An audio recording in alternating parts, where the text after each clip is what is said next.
Bezat Hashem Mincha today is going to be at 7:30. Please be on time. Today is the 9th day of the Omer, which is 1 week and 2 days.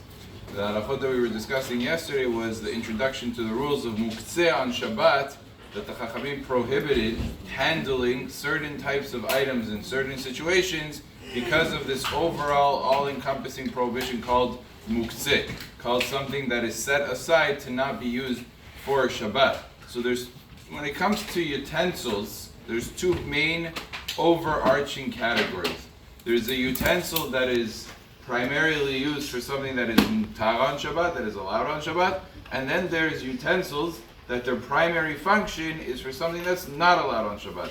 In Hebrew, this is called kli shemelachto leheter and kli shemelachto leisur. Kli means a utensil. Melachto means its primary function, its primary usage is heter, is something that's permitted, or kli shemelachto leisur, something that is prohibited. These are two categorically different types of categories and have very different halachot when it comes to muktzeh.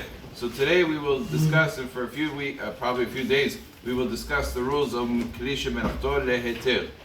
The rule by kli shemelachto leheter is I'm allowed to move it. Now, what's an example of such a thing? So let's take simple examples: a bowl, a plate, a cup, a fork, a knife.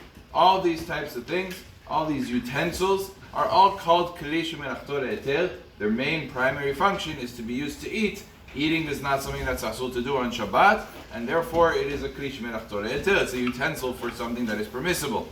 Since that, now it's true, you could use a knife for something that's not permissible. You could use anything for something that's not permissible, but it's not its primary intent or primary purpose of its instrument, of its usage. So kli shemelachto leheter, the rule is you're allowed to move it for the sake of using the object. You're allowed to move it for the sake of needing the place of the object. You're allowed to move it for the sake of protecting the object so it won't get ruined.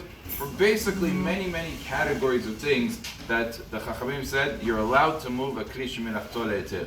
What is fascinating is there's a bit of a misconception that everything is mutar, and that is not the case. The Chachamim did say something that does not have a constructive purpose, and those types of reasons you're not allowed to move even a kli shemelachto leheter if there is no constructive purpose involved in the moving of the instrument. It's not for the protection, it's not for the space, it's not for the usage of the kli. So then you would actually not be allowed to move even something that is a kli shemelachto leheter. And Bezat Hashem tomorrow we'll get into more details about that as well. Baruch Adonai le'olam, amen.